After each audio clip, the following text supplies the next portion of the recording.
India's G20 presidency was something different. We had G20 holdings all across New Delhi, all across the country, events across 60 cities. The G20 became a symbol of India's diplomatic reach. Today at ThePrint, we have with us the person behind India's G20 success, India's G20 Sherpa, Mr. Amitabh Kant, who has come out with a new book, How India Scaled Mount G20. And it's a book that looks into the various permutations and combinations that finally led to the New Delhi's leaders' declaration, which, according to the book, up until midnight the day before, or actually on the morning of the G20 on the 9th of September, there was still no leaders' consensus for the New Delhi's leader declaration. We have Mr. Kant here to discuss with us the nitty-gritty behind on how India pulled off the G20 and how it took, I think, about a month to reformulate really important paragraphs. So to start off with, first, thank you for joining us here at ThePrint, sir. To start off with, and I know you get this into your book, we had the Bali G20 in 2022. It had President Volodymyr Zelensky, who had his 10-point peace plan, but you didn't have a consensus document at the end of the day. You had paragraphs 3 and 4 formulation that the Russians did not approve. How was it carrying that legacy into New Delhi, and how were you able to sort of achieve the final breakthrough to have a consensus formula? So there was a challenge, because the Bali formulation did not hold at all. And the very first meeting that we had in India, the finance ministers meeting in Chennai, it didn't work. And throughout the whole year, we were struggling with a formulation. We tried various combinations. They were not acceptable to either G7 or to Russia or to China. And therefore, we were struggling with it on the geopolitical aspect of it. But one thing for us was very clear, that we'll push for ambition. The Prime Minister wanted ambition. He wanted India's presidency to be decisive and action-oriented on all other issues. And that was important because G20 is not a geopolitical body. It's not a body to discuss security issues. It's a body to look at economic growth, development, progress, many other issues of finance, etc. And that's why there is a Sherpa track and there is a finance track. And G20 has evolved from the finance track. It used to be the central bank governors and the finance ministers meeting, which has now been taken to the leaders level earlier by President Bush. And the intention was that in all other issues confronting the world, and this was a post-COVID era, vast segments of population had gone below poverty line. A lot of people had lost their jobs. There was a crisis of sustainable development goals. There was a crisis of climate action. And in addition to that, the food, fuel, and fertilizers have been impacted. And therefore, it was very important and very critical that we pursue action on our other priorities. And those priorities were pushing for strong, sustainable, balanced, and inclusive growth. There was an important component of accelerating the pace of implementation of sustainable development goals. The reform of multilateral institutions was critical for India, and so was pushing for technological advancement and the digital public infrastructure, on which India has grown and prospered.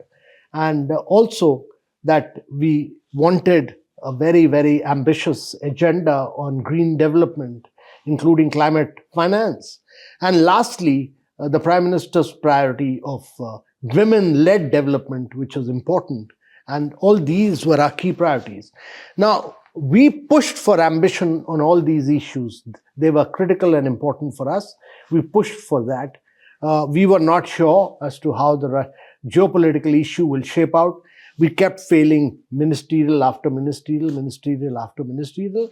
But eventually, as a country and G20 as a whole, succeeded in the end on all these issues. So India pushed for ambition on 83 paragraphs. It pushed for the maximum number of outcomes compared to any other presidency, and it created the most progressive and forward-looking document as compared to any other presidency. Right. And I just want to get into a little bit of sort of the diplomacy here, because if I've read right, it was sometime around August when it was decided by the Indian presidency to sort of reformulate the language on Russia-Ukraine. And this was one of the major whole points that ensured that there was no joint communique from any of the ministerials till that point. So you had less than a month or around a month. And at this moment, I just wanted to understand what was the, intention of trying to change the paragraphs 3 and 4 from the Bali Declaration, and how did you go about finding that consensus at the end of the day? So it was very clear to us that the Bali paragraphs will not work at all. They had failed us, and we had to begin anew. And that's why in the final Sherpa round, which is not a month, just about 12 days before the summit, we took all the Sherpas outside Delhi. We took them to New District and we put them there so that they could not be under the glare of media, people like you, or we did not even allow them to bring in their mobile while discussions were on. So the scenario was about 20 screens, 20 Sherpas. They could only change the text on the screen if it was accepted by others. And we started negotiating. There was the atmosphere had to be made conducive, and therefore on behalf of India, I put out 15 basic principles which largely related to maintaining territorial and sovereignty. And based on those principles, then we started negotiating. And those negotiations we did for about 300 hours non-stop. We did for about 250 bilaterals because bilaterals were necessary to understand everybody's red line. We failed about 16 times. It was the 17th draft just before the leaders' meeting was to be held that we clinched it, and we clinched it with total consensus. So we had 83 paragraphs with full consensus. Right. And so while the Ukraine portion was one well-reported sort of conflict point, another thing that you bring out in your book, which is on green and sustainable development, about 28% of the NDL, the Leaders' Declaration, focuses on this. But even in that, there were a lot of questions. You mentioned a sort of a quip on how it was green hydrogen or blue hydrogen or gray hydrogen. But this idea that even something as important as climate change and sustainable development, there was a lack of consensus, and a lot of it was bilateral. You mentioned semiconductors, which China suddenly brought up and threw in saying we need something on semiconductors, which had nothing to do with this. So how did you sort of foresee and envision a critical part of the Leaders' Declaration having these kind of issues when it came to this? So how did you look at solving that? So there were two complexities, and one was, of course, geopolitics. The other was climate. Now, the climate, we wanted ambition. We wanted action. There were two different ambitions. There was an ambition of the G7, which were pushing towards more ambition as far as 1.5 degrees centigrade is concerned.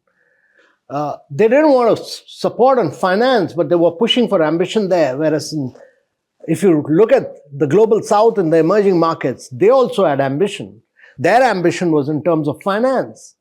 And there were other countries like Saudi Arabia, which didn't want to talk about fossil fuel at all. So we had to bring everybody to the table. And finally, the Green Development Pact that we worked out was extremely forward-looking in terms of more ambition in terms of action for climate, but also greater finance, and also tripling of renewable energy and doubling of energy efficiency, as well as pushing the Biofuel Alliance and pushing for green hydrogen. All this happened because of the huge amount of impetus to go for greater action as far as a range of new areas of growth is concerned for climate action. But that could be possible because the developed world agreed on greater finance, and the recommendations of N.K. Singh and Larry Summers were accepted that there was a need for over $3 trillion per annum for emerging markets. And that means that $2 trillion for climate and $1 trillion for sustainable development goals. So the reality of greater finance need and moving from billions to trillions was accepted during India's presidency, and that enabled us to push for greater ambition. Right. So we've seen the discussions on the NDLD itself, but I think the other major point of India's presidency was the induction of the African Union. It was something that the process had started a year earlier in Bali. There were discussions on it, but it happened in New Delhi's presidency. Can you just take us through the sort of intention behind, firstly, having the African Union and then achieving a consensus on having the Union become a member of the G20? So the credit for that should be given to the Prime Minister. He was very clear that the G20 has to be far more inclusive. At Bali, the African Union president had walked up to the Prime Minister. He had actually walked up to the Indonesian president and said that African Union had not been made a member, and the Prime Minister had assured him that we'll do something during India's presidency.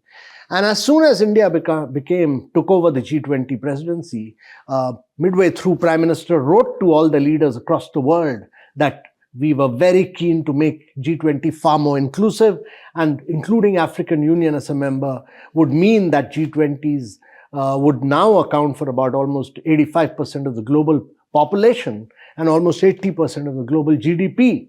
Also, that African Union has young demographics and young people will become a part of G20.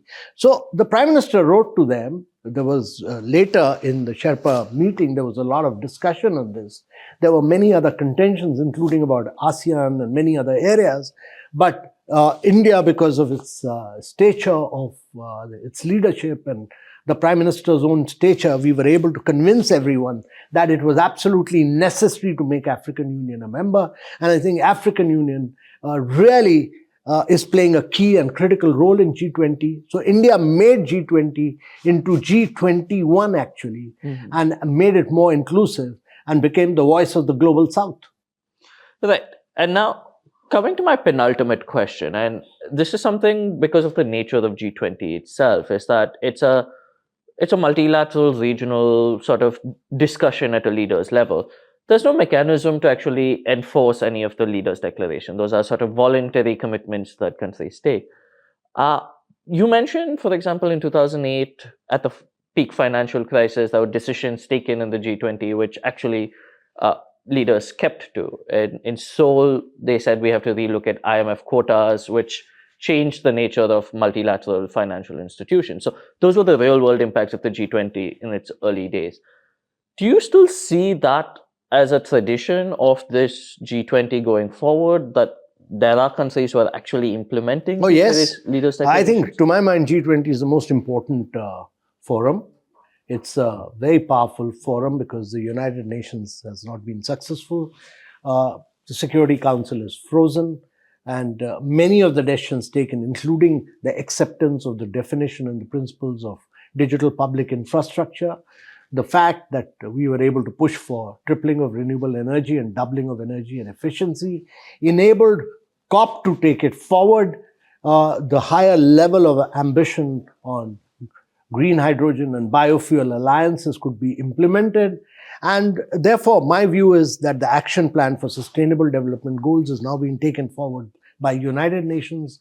There's a clear realization that if there is any one body which can deliver you consensus and push for greater growth, greater focus on sustainable development goals, as well as discuss issues like artificial intelligence and digital public infrastructure, that's only G20. And therefore, it is now able to influence the functioning and the working of multilateral institutions like IMF, World Bank, etc. They're increasingly becoming conscious of the fact that they have to become the voice of the global South. Right. And so that brings me to, sort of a two-part question is, firstly, the legacy of the New Delhi's leader declaration, because we had the Rio declaration as well. And then now it's in South Africa. So it will be about, I think, 18 or 19 years before India comes back to its presidency. So how do you see the legacy of the New Delhi Leaders Declaration going forward? And the second part of that question is, India is no longer part of the Troika. You have Brazil, you have South Africa, and then I think the US now in the Troika. So I want to understand, given that India is no longer in the Troika, and for 3 years it was part of it, and therefore a significant mover when it comes to declarations, how do you see its role now for the next 15 years? Do you think that its intentions with the G20 will continue despite not being in the Troika or in that leadership position there? So, firstly, let me say the legacy of the New Delhi Declaration will be very significant and critical because it's it's been rated as the most powerful, the most ambitious, the most decisive declaration which has come out of G20 in the last 20 years. It is very progressive and forward looking, it is ambitious, and therefore there's just have no doubt about the legacy. Secondly, India will continue to play a critical and significant role because it's an important leader, it's a voice of the global south, and irrespective of the fact whether we are a member of Troika or not, we'll contribute very, very significantly to the growth and evolution and progress of G20 movement. There's one more thing that came up when I was reading the book. It was the presence of Ukraine. At Bali, Ukraine was there. You had indicated that there was pressure to have Ukraine invited here. It was a sort of a negotiating tactic that you used to get the Russians at the end of the day to agree, which you mentioned in your book. So, looking at the global geopolitical issues and the different pressure points you had, how did you sort of deal with that? And where was the decision that Ukraine will not be invited sort of be taken? What was the sense behind that? So, there was huge pressure from G7 to invite Zelensky. The Prime Minister was very clear that the G20 should be restricted to G20 leaders. And to my mind, Indonesia had invited Zelensky, and then he went on to speak for about 30 minutes. And we were very clear that we'll only invite the G20 leaders because of Prime Minister's clarity on this issue. And to my mind, that was the right thing to do. It put the focus on the G20 members. But at a stage of negotiation, when we were finding it very difficult and very tough with Russia, which wanted the word sanction to be included, and which was not possible, it was a red line for G7. We had to tell them that if you do not agree, there will be no other option but to invite Zelensky. So we've used different tactics at different points of time, whether it was building up partnership, coalition, or whether it was intimidating or threatening, or to the extent of saying that we will not work with G20 anymore, we'll work with BRIC and IPSA, as the Prime Minister had told me once, if G20 is not able to arrive at a consensus, because a lot of hard work had gone in from India's side to, as far as G20 is concerned. And I think it's the responsibility of every single country to work towards consensus on global issues. But if it doesn't work, if it doesn't happen, India made it very clear that we'll work with others, forums rather than G20. And to my mind, everybody came around and worked for it. And finally, when we said that we'll have no other option but to invite Zelensky, Russia also agreed. So we've used diplomatic tactics at various points of time in taking the G20 forward and in our ability to achieve at a consensus. Right, that was my final question. Thank you so much, Mr. Kant, for joining us. Once again, How India Scaled Mount G20 is out. It's a very interesting book with these tidbits of how we put together, how the Indian government put together the New Delhi's leader declaration. Thank you again, sir, for joining ThePrint. Thank you.